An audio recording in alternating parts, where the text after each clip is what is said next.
പ്രിയപ്പെട്ടവരെ, നമസ്കാരം. അസൈൻമെന്റുമായി ബന്ധപ്പെട്ടുള്ള വിഷയമാണ് നമ്മൾ ചർച്ച ചെയ്യുന്നത്.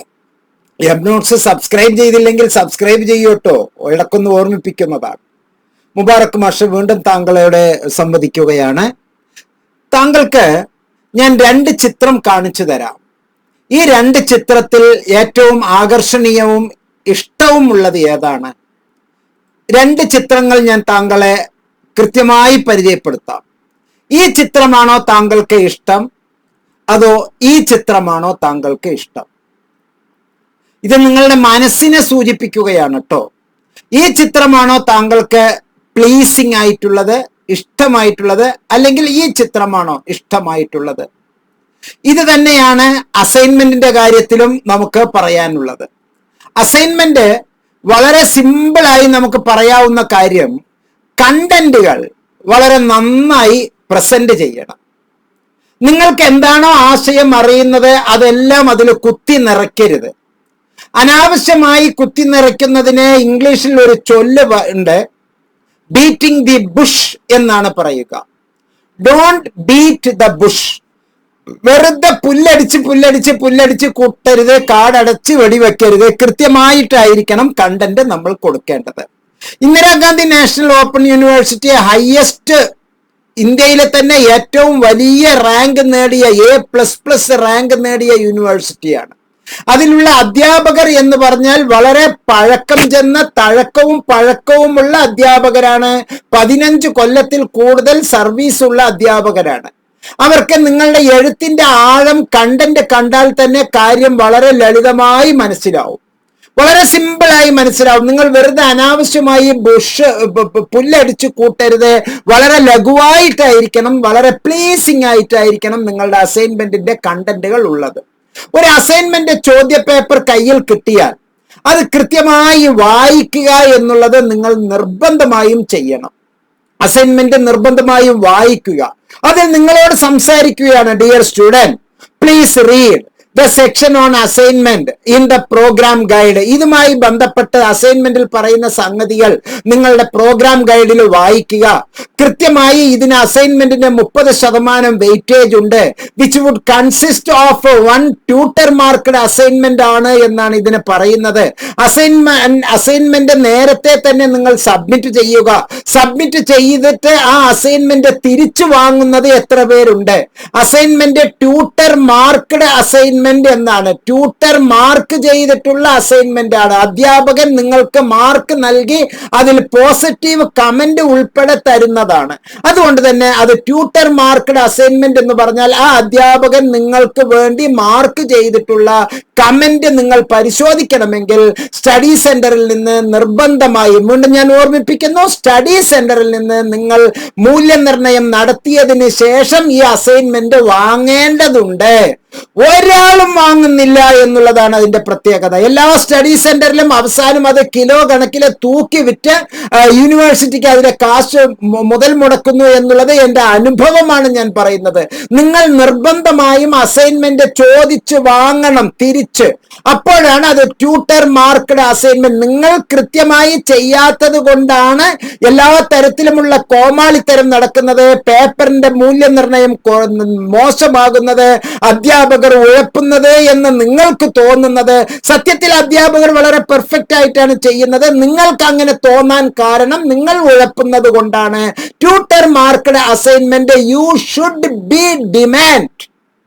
നിങ്ങൾ അത് ഡിമാൻഡ് ചെയ്ത് തിരിച്ചു വാങ്ങണം എന്ന് പ്രത്യേകം ഓർമ്മിപ്പിക്കുക. ഈ വീഡിയോ പരമാവധി ഗ്രൂപ്പുകളിലേക്ക് ഷെയർ ചെയ്യുക. കുട്ടികളുടെ മനസ്സിന്റെ അകത്ത് ഈ ഒരു തീജ്വാല കത്തട്ടെ. അസൈൻമെന്റുകൾ തിരിച്ചു വാങ്ങുന്നു എന്ന് പറയുമ്പോൾ അസൈൻമെന്റിന് കൃത്യമായ മൂല്യനിർണ്ണയം നടത്തും, സമയബന്ധിതമായി മൂല്യനിർണ്ണയം നടത്തും. നിങ്ങൾ അസൈൻമെന്റ് പരീക്ഷയ്ക്ക് മുമ്പേ പോയി നേരിട്ട് വാങ്ങും, ചോദിക്കും എന്നുള്ള ഒരു ഇമേജ് ഉണ്ടായാൽ നേരത്തെ മൂല്യനിർണ്ണയം നടത്തപ്പെടും, നേരത്തെ അത് കിട്ടി എന്ന് ഉറപ്പുവരുത്തും. ഇത് അവസാന നിമിഷത്തിൽ കുട്ടികൾ കടന്ന് ബേജാറാവുകയാണ്, എന്റെ അസൈൻമെന്റ് കാണാനില്ല, എവിടെയാണ് എന്റെ അസൈൻമെന്റ്? ആ ഒരു മണ്ടത്തരത്തിന് കുട്ടികൾ നിങ്ങൾ നിൽക്കരുത്. മാത്രമല്ല ഇത് കൃത്യമായി വായിക്കുക. Facilitate evaluation. സ്ട്രിക്റ്റ്ലി ഈ പറയുന്ന ഒരു ഫോർമാറ്റ് ആയിരിക്കണം. ഫുൾ സ്കേപ്പ് സൈസ് ആണ് പണ്ട് നമ്മൾ ഉപയോഗിച്ചിരുന്നത്. ഫുൾ സ്കേപ്പ് സൈസ് എന്ന് പറഞ്ഞാൽ നീളൻ പേപ്പർ, കോമാളിയുടെ തൊപ്പി എന്നാണ് അർത്ഥം. ഫൂൾസിന്റെ, കോമാളിയുടെ തൊപ്പിയെ പോലെ ആകൃതിയിലെ നീളമുള്ള പേപ്പർ എന്നാണ് അതിന്റെ യഥാർത്ഥ സാഹിത്യ അർത്ഥം. പക്ഷെ ഇപ്പോൾ നമ്മൾ അത് A4 പേപ്പറാണ് ഉപയോഗിക്കുന്നത്. രണ്ട് പുറം എഴുതണം എന്നാണ് മുബാറക് മാഷ് പറയുന്നത്. നിങ്ങളത് ഞാൻ പിശുക്കനായതുകൊണ്ടൊന്നും അല്ലട്ടോ, എക്കണോമൈസിങ് ആയതുകൊണ്ടാണ്. 8 അസൈൻമെന്റ് 10 അസൈൻമെന്റിനും കൂടി നിങ്ങൾ 300 പേജ് എഴുതുന്നു എങ്കിൽ 300 പേജ് വെറും 300 പേപ്പറിൽ എഴുതാതെ 150 പേപ്പറിൽ എഴുതിയാൽ 150 രൂപ നിങ്ങൾക്ക് ലാഭം. ഇനി നിങ്ങൾ ലാവിഷായിട്ട് ചെയ്യണം എന്ന് പറഞ്ഞാൽ ലാവിഷായിട്ട് ചെയ്തോളൂ. പക്ഷെ അതുകൊണ്ട് ഒരു മാർക്കും കൂടുതലൊന്നുമില്ല. ശ്രീനാരായണ ഗുരു ഓപ്പൺ യൂണിവേഴ്സിറ്റിയിലെ പൊട്ടത്തരം, മണ്ടത്തരം ഞാൻ അവരുടെ ഗ്രൂപ്പിൽ കണ്ടു. ഒരു പേജിലേ എഴുതാവൂ എന്ന് വിഡ്ഢികളായിട്ടുള്ള അധ്യാപകർ, ഞാൻ ആ വാക്ക് തന്നെയാണ് പറയുന്നത്. ശ്രീനാരായണ ഗുരു ഓപ്പൺ യൂണിവേഴ്സിറ്റിയിലെ ഉദ്യോഗസ്ഥർ വിഡ്ഢികൾ എന്ന വാക്ക് തന്നെയാണ്. എനിക്കെതിരെ അവർ കേസ് കൊടുത്തോട്ടെ. വിഡ്ഢികളായിട്ടുള്ള അധ്യാപകർ, വിഡ്ഢികളായിട്ടുള്ള അക്കാഡമിക് കൗൺസിലർമാർ, വിഡ്ഢികളായിട്ടുള്ള ഉദ്യോഗസ്ഥർ ഒറ്റ പേജിലേ എഴുതാവൂ എന്ന് ഒരു നിയമം കൊണ്ടുവരുന്നത് എത്ര വലിയ തെറ്റാണ്. ഇവർ കുടുംബത്തിൽ നിന്നല്ലല്ലോ നമുക്ക് കാശ്, പാവപ്പെട്ട വിദ്യാർത്ഥികൾക്ക് കാശ് എടുത്ത് വാങ്ങിക്കുന്നത്. A4 സൈസ് പേപ്പറിൽ എത്ര അമർത്തി എഴുതിയാലും മറ്റേ പുറത്തിൽ വരില്ല. അപ്പോൾ എന്തിനാണ് ഈ 500 പേപ്പർ എഴുതേണ്ട സ്ഥലത്ത് 2 പുറത്ത് എഴുതാൻ പാടില്ല എന്ന് പറയുന്നവൻ വിഡ്ഢി എന്നല്ലാതെ അവനെ എത്ര വലിയ ഉദ്യോഗസ്ഥനാണെങ്കിലും, അവൻ എത്ര വലിയ കൊമ്പനാണെങ്കിലും അവനെ വിഡ്ഢി, പമ്പര വിഡ്ഢി എന്ന് തന്നെയാണ് പറയേണ്ടത്. സോ മുബാറക് മാസ്റ്റർ ഒരു കൗൺസിലിംഗ് സൈക്കോളജിസ്റ്റ് എന്നുള്ള നിലക്ക് നിങ്ങളോട് നിർദ്ദേശിക്കുന്നു, 2 പുറത്തും എഴുതുക. അച്ഛന്റെ വിയർപ്പ്, അമ്മയുടെ വിയർപ്പിന് നല്ല വിലയുണ്ട്. ആരും ഇങ്ങനെ വെറുതെ നമ്മളുടെ കയ്യിൽ പേപ്പർ ഒന്നും കൊണ്ടുവന്ന് തരില്ല. അതുപോലെ തന്നെ 4 സെന്റിമീറ്റർ മാർജിൻ വിടണം എന്ന് കൃത്യമായിട്ട് അങ്ങനെ അളക്കേണ്ട കാര്യമൊന്നുമില്ല. ഒരു 3 സെന്റിമീറ്ററോ 3.5 സെന്റിമീറ്ററോ ആയാൽ മാർക്ക് കുറയുകയൊന്നുമില്ല. നിങ്ങൾ 3 സെന്റിമീറ്ററോ 4 സെന്റിമീറ്ററോ നിങ്ങളുടെ സൗന്ദര്യം അനുസരിച്ച് നിങ്ങൾ അതിന് മാർജിൻ കൃത്യമായി 1 സൈഡ് മാർജിൻ കൊടുക്കണം. ആൻസേഴ്സ് ഷുഡ് ബി പ്രിസൈസ് ആയിരിക്കണം. വളരെ സിമ്പിൾ ആയിട്ടായിരിക്കണം ആൻസർ എഴുതേണ്ടത്. പാർട്ട് A, പാർട്ട് B എന്ന 2 സെക്ഷൻ ഉണ്ട് എങ്കിൽ എല്ലാ സെക്ഷനും നിങ്ങൾ ഉത്തരം കൊടുക്കണം. വളരെ സിമ്പിൾ ആയിട്ടായിരിക്കണം അതിന്റെ ഉത്തരം കൊടുക്കേണ്ടത് എന്ന് മനസ്സിലാക്കുക. മാത്രമല്ല assignment answer sheets are to be submitted to your study centre within the due date. പറയുന്ന ദിവസത്തിനകം അവിടെ ലഭ്യമാക്കണം. ഏറ്റവും നല്ലത് പോസ്റ്റലിൽ അയച്ചു കൊടുക്കുക. ഇന്ത്യ പോസ്റ്റലിൽ അയച്ചു കൊടുക്കുക. നേരിട്ട് കൊണ്ടുപോയി കൊട്ടയിൽ ഇടാൻ നിൽക്കരുത്. നേരിട്ട് ഇന്ത്യ പോസ്റ്റലിൽ അയച്ചു കൊടുക്കുക. Answer sheets received after the due date shall not be accepted എന്ന് കൃത്യമായി പറയുന്നു. മറ്റൊരു സംഗതി, വി സ്ട്രോങ്ലി സജസ്റ്റ്, അത് ഏറ്റവും ഇമ്പോർട്ടന്റ് ആയി ശ്രദ്ധിക്കുക. V strongly suggest that you retain A copy of your answer sheet. Photo copy ഒരു സെറ്റ് നിങ്ങൾ എടുത്തു വച്ചോളൂ എന്നുള്ളത് ഒരു മുൻകൂർ ജാമ്യമായി ഇവിടെ പറയുന്നുണ്ട്. അതിന് പല അർത്ഥങ്ങളാണ്. അസൈൻമെന്റ് സാധാരണഗതിയിൽ ഈ ഒരു അസൈൻമെന്റിന് ഓരോന്നിനും എപ്പോഴാണ് സമർപ്പിക്കേണ്ടത് എന്നുള്ള ഡേറ്റുകൾ കൃത്യമായി കൊടുക്കുന്നുണ്ട്. ഇനി ഞാൻ പറയുന്നത് എഴുതിയെടുത്തോളൂ, എല്ലാവരും എഴുതിയെടുത്തോളൂ. അസൈൻമെന്റ് സമർപ്പിക്കേണ്ടത് ജൂൺ പരീക്ഷയ്ക്കാണ് നിങ്ങൾ അസൈൻമെന്റ് കൊടുക്കുന്നത് എങ്കിൽ ഏപ്രിൽ 30 വരെ സ്വീകരിക്കും. നിങ്ങൾ ഡിസംബർ പരീക്ഷയ്ക്കാണ് കൊടുക്കുന്നത് എങ്കിൽ ഒക്ടോബർ 30 വരെ സ്വീകരിക്കും. പക്ഷെ ചിലപ്പോൾ അത് ക്വസ്റ്റ്യൻ പേപ്പറിൽ മാർച്ച് 31 എന്നായിരിക്കും എഴുതിയിട്ടുണ്ടാവുക. അല്ലെങ്കിൽ ഡിസംബർ പരീക്ഷയ്ക്ക് വേണ്ടി സെപ്റ്റംബർ 30 എന്നായിരിക്കും എഴുതിയിട്ടുണ്ടാവുക. കഴിഞ്ഞ സെഷനിൽ അഥവാ ഇപ്പോൾ തൊട്ടടുത്ത് കഴിഞ്ഞ സെഷനിൽ പരീക്ഷയുടെ ഒരു ദിവസം മുമ്പ് വരെ അസൈൻമെന്റ് സ്വീകരിച്ചിരുന്നു എന്റെ പ്രിയപ്പെട്ടവരെ. ഇന്ദിരാഗാന്ധി നാഷണൽ ഓപ്പൺ യൂണിവേഴ്സിറ്റി ഉദ്യോഗസ്ഥരുടെ കുത്തഴിഞ്ഞ ഒരു പ്രക്രിയയല്ല, വളരെ സുന്ദരമായ യൂണിവേഴ്സിറ്റിയാണ്. നിങ്ങൾക്ക് വേണ്ടി വിദ്യാർത്ഥി കേന്ദ്രീകൃത യൂണിവേഴ്സിറ്റിയാണ് എന്ന് പറയാൻ ഞാൻ ആഗ്രഹിക്കുകയാണ്. ചോദ്യം വളരെ കൃത്യമായി വായിക്കുക. 100 മാർക്കാണ്. ഈ അസൈൻമെന്റിനെല്ലാം ഉള്ള മാർക്കുകൾ പബ്ലിക് മാർക്കിനെ എങ്ങനെ സ്വാധീനിക്കും എന്ന് അടുത്ത വീഡിയോയിൽ ഞാൻ കൃത്യമായി പറയുന്നുണ്ട്.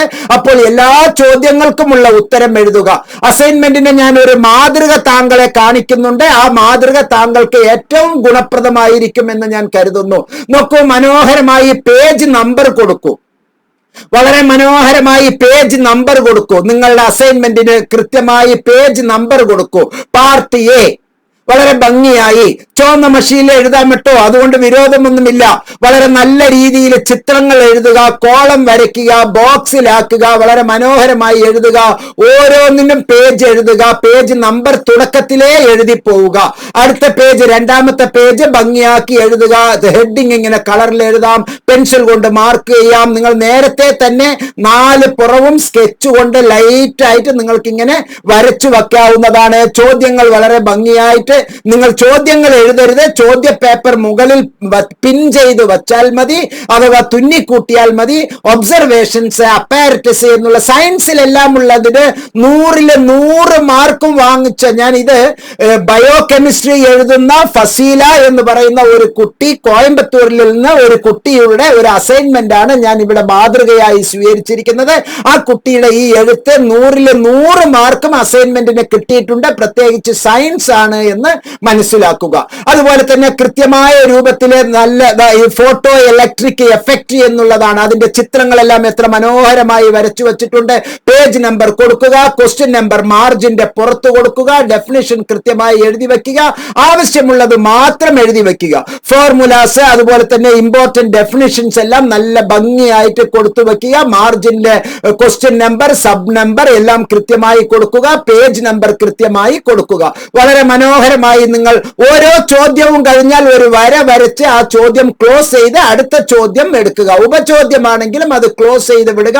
വളരെ ഭംഗിയായിട്ട് സൈൻ എക്സ്, ഇവിടെ വെൽ ബിഹേവ്ഡ് വേവ് ഫംഗ്ഷൻ എന്നുള്ളത് നല്ല മനോഹരമായ കേർവിലൂടെ ആ കുട്ടി വരച്ച് കാണിച്ചിരിക്കുന്നത് വളരെ ഇംപ്രസീവ് ആണ്, പ്ലീസിംഗ് ആണ്. അതുപോലെ തന്നെ കുറെ ചോദ്യങ്ങൾ, കുറെ ഉത്തരങ്ങൾ, കുറെ അക്കങ്ങളെല്ലാം അതിന്റെ അകത്തേക്ക് എഴുതുമ്പോൾ കൂടിക്കുഴയുന്ന രൂപത്തിൽ ആരാതെ പെട്ടെന്ന് തന്നെ മനസ്സിലാകുന്ന രൂപത്തിൽ ഒരു ചോദ്യത്തിന്റെ ആ ഉത്തരം കൃത്യമായി അവിടെ സ്പെസിഫൈ ചെയ്യുക, അടുത്തതിന്റെ ചോദ്യത്തിന്റെ ഉത്തരം കൃത്യമായി സ്പെസിഫൈ ചെയ്യുക, തൊട്ടടുത്തതിന്റെ ചോദ്യം കൃത്യമായി സ്പെസിഫൈ ചെയ്യുക.